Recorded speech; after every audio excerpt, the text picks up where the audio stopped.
사랑의 하나님 아버지 감사합니다. 오늘도 우리 주의 말씀으로 인도함 받길 위하여 묵상하고자 합니다.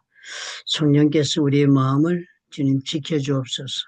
너무 세상 일에 사로잡혀 복잡다단하지 않을 수 있도록 하시고 하루의 짧은 시간만이라도 주님 앞에 돌아와 조용히 삶을 생각하고 또 주님을 생각할 수 있도록 자비를 베풀어 주옵소서. 예수님 이름으로 기도합니다.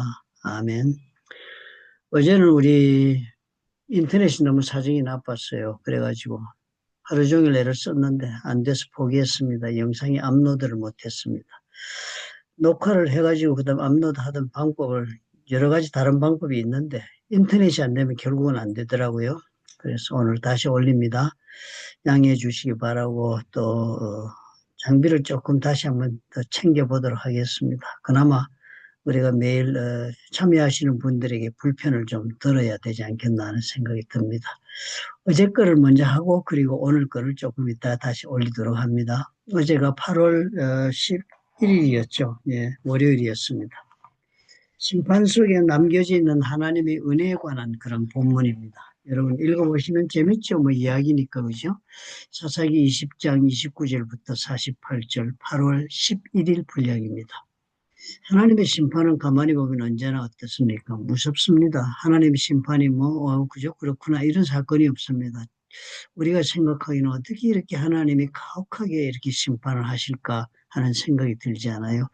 베냐민의 600명을 제외하고는 모든 그 족속들을 다 죽였다 그랬습니다. 600명을 제외하고는 그래서 600명은 아마 남자였겠지요.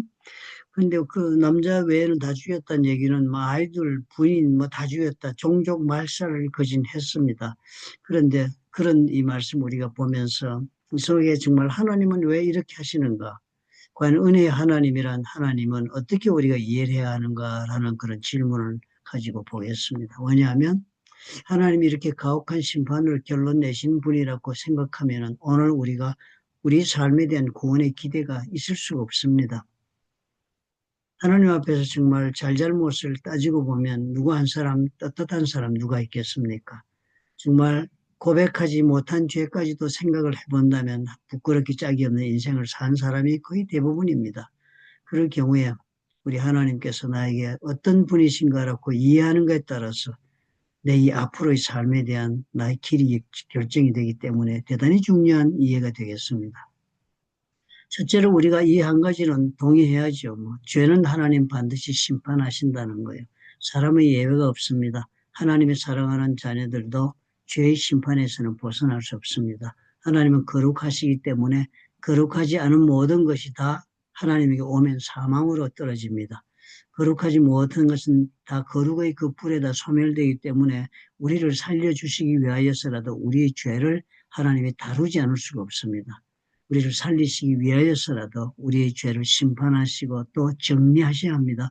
용서해 주시는 것을 끝을 내지 않으면 우리는 갈 수 없으니까요.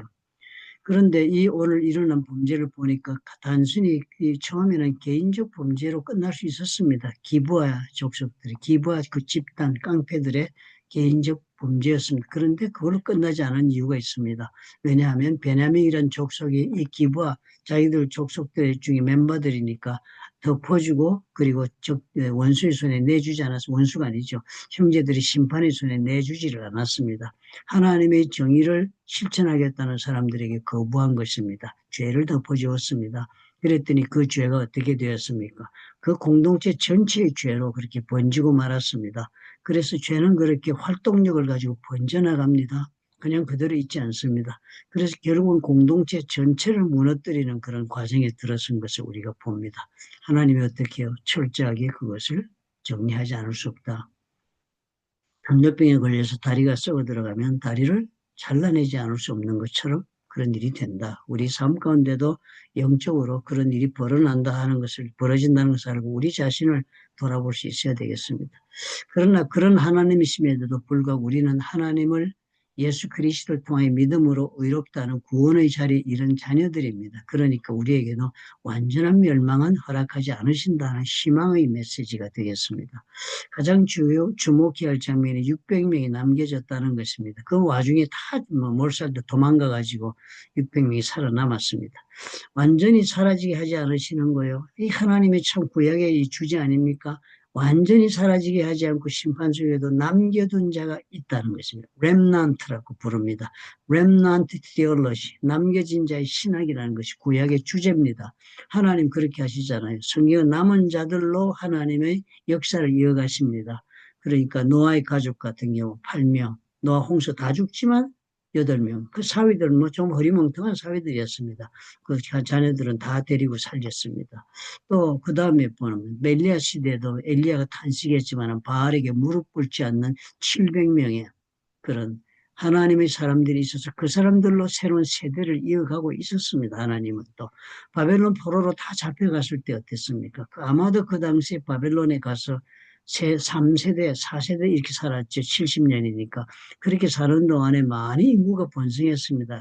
포로 생활이 괜찮았습니다. 그래가지고 그 하나님의 예레미야의 말씀대로 포도원도 짓고 집도 짓고 잘 살고 고고학적 기록을 들춰보니까요. 뭐 집단촌 그런 촌을 이루고 그 사람들이 은행도 학교도 각자 운영하고 있었다고 합니다. 그러니까 다시 귀향을 하는 기회가 나와서 다 오지를 않지요. 자리를 다 잡고 있는데 어떻게 또 다시 고국에 아무것도 없는 고국에 돌아가겠습니까? 소수가 귀향을 합니다. 그 소수가 5만 명입니다. 이렇게 전체적으로 20, 30%가 되지 않는 것으로 추정합니다. 그런 소수가 왔습니다. 그러니까 어떻게 해요? 다시 하나님이 그 소수들로 팔레스타인 땅에서 가나안 땅에서 나라를 로마 치하까지 이끌어갑니다. 그리스 시대 로마 시대를 이끌어가면서 그 가운데서 하나님이 예정하신 구원의 역사를 완성시키기 위하여 예수 그리스도가 오는 일을 이루어냅니다. 렘넌트 역사가 하나님의 구원의 역사였습니다. 그러니까 하나님의 심판 속에서 이렇게 언제나 구원의 씨앗을 남겨두고 계시구나. 그것으로 하나님 일을 이루신다. 소망이 있잖아요. 우리 가운데도요. 우리 가운데 인생 가운데 우리도 보면 얼마나 베냐민처럼 마땅히 무너지고야 마땅하고 심판을 받아야 마땅한 인생의 지점에 이를 때가 있지 않습니까? 나는 그런 순간이 없다고요. 뭐 그러시다면 너무 다행이지만 대개의 경우 그렇게 느끼시는 분들은 자기 의에 빠진 경우가 많다는 것도 우리가 경계해야 할 자기 판단이라고 보여집니다. 하나님 앞에서 이런 모습을 느끼는 사람이 은혜를 받은 자입니다. 나는 정말 하나님 앞에 하나도 내실 것이 없고 무너진 사람이다 라는 이런 순간이 올 때 그것이 하나님의 은혜의 순간입니다. 하나님 사랑하는 자에게 주시는 깨달음입니다. 하나님이 그럴 때 어떻게 해요? 나의 삶을 완전히 끝내지 않고 나에게도 남겨주시는 600명의 그런 은혜가 있다. 600명 같은 은혜가 있다고 우리가 믿는 것입니다. 돌아보니까 어때요? 그런 과정 속에서도 나는 나와 관계하는 사람의 관계가 남아있었고 내 믿음은 전혀 없어지지 아니고 오히려 하나님에게 매달리고 있었고 그리고 또 나에게 오늘까지 걸어오신 건강도 주셨고 그리고 또 그럴 때 내가 참 탄식 가운데서 좌절하면서도 외마디 비명을 지르면서라도 기도하던 기도의 때가 있었고 또 어떻게 해요? 돌아보니까 참 놀랍게도 그때마다 하나님께서 나에게 주시는 말씀들이 있었던 것입니다. 여기저기 이런저런 통로를 통해서 사람을 통해서 한 줄기 나에게 말씀의 빛을 주시고 이것이 다 뭐예요? 우리를 다시 일으켜가고자 하는 하나님의 은혜의 표징들인 것입니다. 하나님 손길이 우리에게 있다는 것입니다. 그럼 우리가 오늘 그런 생각을 하고 자신의 인생을 다시 관조해보는 시간을 가집시다. 하나님은 우리의 죄를 그냥 지나치지는 않으신다. 예외가 없다. 적당히 넘어가 주세요. 이런 것은 없습니다. 반드시 그 지은 죄가에 대한 혹독한 대가를 지불하게 된다. 그렇지만 그것에서 그 가운데서 하나님은 내 속에 하나님이 은혜를 남겨두시고 그 남겨주신 은혜가 다시 구원의 불씨가 되어서 내 인생을 일으켜 주신다 하는 그런 믿음으로 오늘 우리 자신의 인생을 해석해야 되겠습니다. 그래서 그 믿음으로 우리가 걸어나갈 수 있다면 그 사람이 하나님의 깊으신 은혜를 체험하게 된다 하는 그런 교훈을 우리가 오늘 묵상해서 돌아보겠습니다. 너무 좋으신 하나님이시잖아요. 우리 하나님이 끝내기 전에는 우리는 포기할 수는 안 되는 이유가 여기 있습니다. 그리고 우리는 결국은 천국을 들어갑니다. 이 세상에서 아무리 어떤 종류의 서로 다른 삶을 살아도 우리는 하나님이 우리를 받아주시는 천국, 예수께서 우리를 위해 준비하신 집이 있는 천국으로 간다는 놀라운 그런 약속 속에 살고 있는 사람들입니다. 단지 차이가 좀 있겠습니다. 우리가 유럽 여행을 떠났을 때 좀 차이가 있어. 어떤 사람은 돈이 있고 뭐 좋아서 인류 호텔에서 살았다. 어떤 사람은 배낭여행을 했든지. 중요한 건 뭐예요? 인류 호텔에 살았다고 유럽 체험 잘하는 거 아닙니다. 그죠? 배낭여행을 했으면 깊이 유럽을 엔조이하고 그리고 많은 것을 느끼고 감상하고 인생을 행복한 가운데 돌아오는 사람이 더 많지 않아요? 우리는 중요한 것은 그런 유럽에서의 삶이 중요한 게 결국은 내가 이렇게 돌아온 미국에서의 우리 삶이 우리를 기다리고 있다는 것이 얼마나 중요합니까? 기도하겠습니다. 사사기 20장은 우리에게 놀라운 걸 보여주니까요. 생각하면서 우리 하나님 앞에 기도하십시다.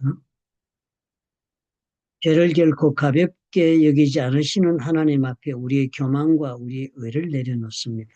우리를 낮추시고 진정한 회개로 이끄시는 주님의 그 손길을 우리가 기억하게 도와주옵소서. 심판 속에서도 우리를 완전히 버리지 않으시고 남겨주신 은혜를 주신 그 주님의 은혜로 오늘 내가 있음을 우리가 다시 한번 기억하게 도와주옵소서.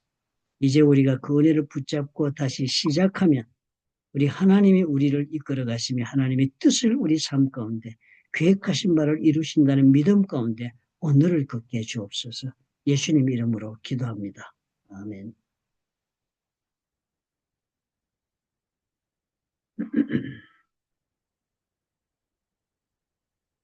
내 삶 속에 우리 하나님이 이미 경고하셨음에도 불구하고 내가 외면하고 있는 죄는 없는가?